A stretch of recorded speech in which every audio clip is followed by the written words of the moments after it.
Bonjour tout le monde, on se retrouve pour le bac 2022, exercice B, refroidissement d'un fer à cheval. Le maréchal Ferrand est un artisan spécialisé dans le ferrage des chevaux. Il pose un fer sous chaque sabot de cheval afin de les protéger. Un fer à cheval doit être parfaitement adapté à la morphologie du sabot du cheval pour que celui-ci ne se blesse pas. Cela nécessite un ensemble d'opérations réalisées lors de la pose du fer par le maréchal Ferrand. Le fer est chauffé à la température d'environ 900 degrés dans une forge pour être malléable. À l'aide d'un marteau, il est ensuite déformé pour s'ajuster à la forme du sabot. Quelques données pour l'exercice. Chauffage du fer. Lors du chauffage du fer à cheval, pour le rendre plus malléable, sa température passe de la température θx à 15 degrés à θ0 900 degrés. Déterminer la valeur de la masse du fer à cheval. Alors là, on a juste besoin du volume et de la masse volumique, d'appliquer la formule de la masse volumique, c'est-à-dire m sur v, d'isoler m et de remplacer par les valeurs, puisque là, on n'a pas besoin de convertir, puisqu'on est en centimètres cubes des deux côtés. 818 grammes pour la masse, soit 0,82 kg en physique, puisqu'on n'est pas en chimie. Calcule la variation d'énergie interne ΔU du fer à cheval lors de cette étape. Alors là, on va juste appliquer le premier principe de la thermodynamique, soit ΔU, variation d'énergie interne, est égal à l'énergie thermique plus le travail. Le travail est égal à 0 puisqu'on a juste un transfert thermique. ΔU est égal à Q. On sait d'après le cours que Q est égal à la masse fois la capacité thermique fois ΔT, θ. Δθ, c'est la variation entre l'énergie finale moins température finale moins la température initiale. On remplace par les valeurs et on trouve une variation d'énergie interne positive égale à 3,2 fois 10 puissance 5 joules. Question 3. Interpréter au niveau microscopique la variation d'énergie interne ΔU du fer à cheval. Alors on a dit que on avait une variation d'énergie positive, 3,2, ça veut dire que au niveau du fer, on va avoir ces molécules qui vont s'agiter de plus en plus, et donc l'interaction moléculaire sera de plus en plus grande. Refroidissement du fer. Lorsque le fer est à la température souhaitée, soit 900 degrés, le maréchal Ferrand le sort de la forge et le façonne à l'aide d'un marteau pendant 1 minute environ. Il s'installe ensuite près du cheval et il s'écoule à nouveau environ 1 minute. Le fer encore chaud est alors posé quelques secondes sur la face inférieure du sabot, ce qui est sans douleur pour l'animal, mais brûle la corne en laissant une trace. Cela permet au maréchal Ferrand de juger si la forme est satisfaisante. Si c'est le cas, il refroidit rapidement le fer en le trempant dans l'eau, puis le fixe définitivement sur le sabot à l'aide de clous. 2.1 Refroidissement à l'air libre. On considère que les transferts thermiques entre le fer à cheval et le milieu extérieur suivent la loi de Newton. Le système étudié et le fer à cheval. Alors question 4, on nous demande donc d'appliquer le premier principe de la thermo pour le système étudié entre les instants t et t plus ΔT, la durée ΔT étant supposée faible devant une durée caractéristique d'évolution de la température et la température variant de θT à θ t plus ΔT. Alors là, si on dit ça, c'est que ici on va pouvoir remplacer delta t qui est un intervalle par le petit d ici qui est une dérivée, puisqu'une dérivée c'est pour les variations qui sont infiniment petites. On va en déduire que l'équation différentielle c'est celle-là et que sa solution c'est celle-là. Donc comment on fait ça? Donc on a vu d'après la question 2 qu'on a l'énergie interne, l'énergie thermique qui a cette forme. On sait d'après le cours que l'énergie thermique est égale au flux thermique fois ΔT. Soit, donc j'ai juste là remplacé Q par sa formule. Et là on voit apparaître donc le delta θ et delta t. L'énoncé nous dit que le flux ici suit la loi de Newton, c'est-à-dire qu'il aura cette forme-là, soit le coefficient thermique fois la surface fois la différence ici de température. Donc on va juste le remplacer ici. On va faire apparaître θ plus delta t pour qu'il soit bien sous cette forme-là.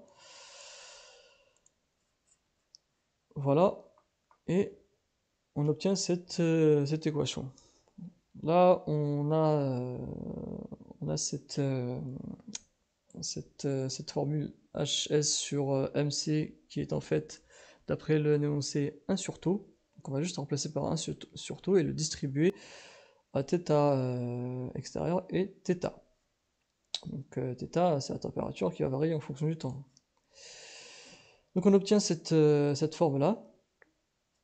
On nous dit que delta t, en fait, on peut la remplacer par les dérivés, donc c'est ce qu'on va faire, et on obtient donc la formule de l'énoncé. On nous demande de résoudre cette équation différentielle, donc on va la remettre ici, et ça on sait que c'est une équation différentielle du premier ordre avec second membre qui est ici. Donc de la forme y' est égal à ay plus b. Donc pour nous, le b ici c'est θx sur tau. Le a c'est 1 sur tau, puisque θ c'est y. Et dθ sur dt c'est y'. Donc c'est ce qu'on a mis ici. Donc là, pour résoudre cette équation-là, donc on sait que d'après les maths, il faut mettre ax de l'autre côté. On aura y' est égal à moins ay plus b, soit pour nous, si on fait l'identification, y' c'est θ', et donc cette équation-là a une solution générale composée de deux composantes, la composante quelconque et la composante particulière. Alors, donc on sait que on a une solution quelconque qui sera égale à c, donc une constante exponentielle de moins a, t, solution de l'équation y' est égale à moins ay, donc on a juste enlevé le second membre. Donc pour nous, si on fait l'identification, ça sera juste que le a, on va le remplacer par moins 1 sur tau, d'accord? On a juste enlevé le second membre ici, pour nous c'est celui-là, le second membre, et plus une solution particulière. Donc la solution particulière, c'est d'après le cours y particulière, donc est égal à moins b sur a, donc moins b sur a c'est celui-là, moins b sur a. Pour nous, le b c'est θx sur tau, et a c'est 1 sur tau. Donc, ça va nous donner θp est égal à θx sur tau fois tau. On n'oublie pas d'annuler les moins ici qui deviennent positifs. Alors, on va pouvoir simplifier les taux ici, et on obtient une solution particulière, θp est égal à θx en fait. Donc là, on a dit que c'était la solution quelconque plus la solution, donc la solution quelconque ici pour nous, c'est celle-là, et plus la solution particulière. On va les mettre, donc on a une solution qui est égale à θt est égal à c exponentielle de moins t sur tau plus θx. Donc c'est presque ce qu'on nous demande, sauf que là, au lieu de c, on a θ0 moins θx. Donc il va falloir résoudre et trouver le c, ici. Comment on fait? On a juste à prendre en fait les conditions initiales, c'est-à-dire à t0, pour le remplacer ici par 0, et on nous dit en fait que la température du fer à t0, elle est de 900 degrés. Donc on va juste remplacer t par 0, et θ de t est égal à θ0, donc c'est la température initiale du fer. On isole le c, et on obtient un c qui est égal à θ0 moins θx. Donc on a trouvé c. On va le remplacer dans l'équation initiale, et on trouve donc la solution qu'on nous donne dans le cours, dans l'énoncé. Question 5, vérifie que la fonction proposée θt est bien solution de l'équation différentielle précédente. Donc ici, ça on vient de le faire. Question 6, calculer la valeur de la température du fer au moment où le maréchal Ferrand le pose sur la face inférieure du sabot du chevalet commenté. Alors, quelle est la température au moment où il le dépose sur le sabot? Donc là, le sabot, en fait, il est déposé, donc il y a 1 minute.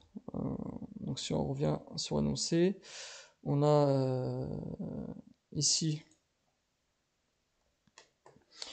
on avait 1 minute, donc c'était le temps qui était... donc voilà, c'est ici. Alors, on a 1 minute, et donc il s'installe, donc il le tape pendant 1 minute avec le marteau, puis il s'écoule 1 minute avant qu'il s'installe au niveau du cheval. Donc 1 minute plus 1 minute, ça fait, si on convertit, 120 secondes. C'est pour ça que j'ai mis ici 120. On va juste remplacer donc par les valeurs. Donc θ0, c'est à l'origine, 900 degrés. Il est à 900 degrés, la température ambiante extérieure est à 15 degrés. Le taux est à 880 secondes, c'est ce que dit l'énoncé, et la température extérieure à 15 degrés. On trouve finalement un θ au bout de 2 minutes à 785 degrés. Donc au bout de 2 minutes, le fer est encore très chaud. Alors, 2.2 refroidissement dans l'eau avant la pose. Alors, pour accélérer le refroidissement du fer afin de le poser rapidement sur le sabot, le maréchal Ferrand plonge encore le fer chaud à la température de 600 degrés Celsius dans un récipient contenant de l'eau à température ambiante de 15 degrés, que l'on considère comme constante. La question 7 demande, en adaptant la solution obtenue dans le cadre du modèle précédent, estimer la valeur de la durée nécessaire pour que le fer soit refroidi à une température de 40 degrés à laquelle l'artisan pourra poser le fer à l'aide de clous sur le sabot du cheval. Alors, quel temps faut-il pour que le fer soit à 40 degrés? Donc on a cette équation-là. On va juste déterminer, donc la θ est à 40 degrés, mais on ne sait pas à combien de temps il va lui falloir pour atteindre cette température. Donc qu'est-ce qu'on va faire? On va juste isoler le T. Comment on va faire? Déjà, on va mettre tout ce qu'on connaît de l'autre côté. Donc là, θx devient moins θx, et θ0 moins θx, comme il est multiplié ici, il va se retrouver en dessous de la barre. On se retrouve avec un exponentiel qu'on va tout de suite faire partir avec le ln. On a cette expression-là, on va pouvoir isoler t facilement puisqu'on fait passer taux de l'autre côté. On a une expression de t qui va nous permettre de le calculer. Dernière chose à faire, c'est pour le taux ici, puisque là, le taux c'était pour un taux avec une constante, avec un coefficient de transfert thermique qui était adapté qui était pour l'air en fait. Là, c'est pour l'eau. Donc là, on le trempe dans l'eau. Donc là, la valeur n'est pas la même. Il va falloir le remplacer par 360. Elle était de 14, si je me souviens bien, pour l'air. Donc là, on va faire le changement. Moi, j'ai trouvé 34,2 secondes. Vous pouvez le faire au brouillon. Et donc, on va remplacer tout ça par leur valeur pour trouver donc un T qui est environ égal à 108 secondes. Dans la réalité, 20 secondes suffisent pour refroidir le fer dans l'eau à 15 degrés Celsius. Donc, commenter. Alors, pourquoi on trouve là 108 et en réalité c'est 20 degrés? Donc là, en réalité, il y a beaucoup plus de fuite que dans le modèle théorique. Donc le modèle théorique ne prend pas en compte tous les transferts thermiques. Il ne prend pas en compte déjà la convection et le rayonnement. C'est un calcul qui est théorique. Dans la réalité aussi, il y a certaines grandeurs qui peuvent être sur- ou sous-évaluées, comme la masse ou la surface, puisque le fer peut avoir des trous, peut avoir des creux, et ça, ce n'est pas pris dans le modèle théorique. Donc voilà pour cet exercice. N'oubliez pas de vous abonner, et rendez-vous pour la prochaine vidéo.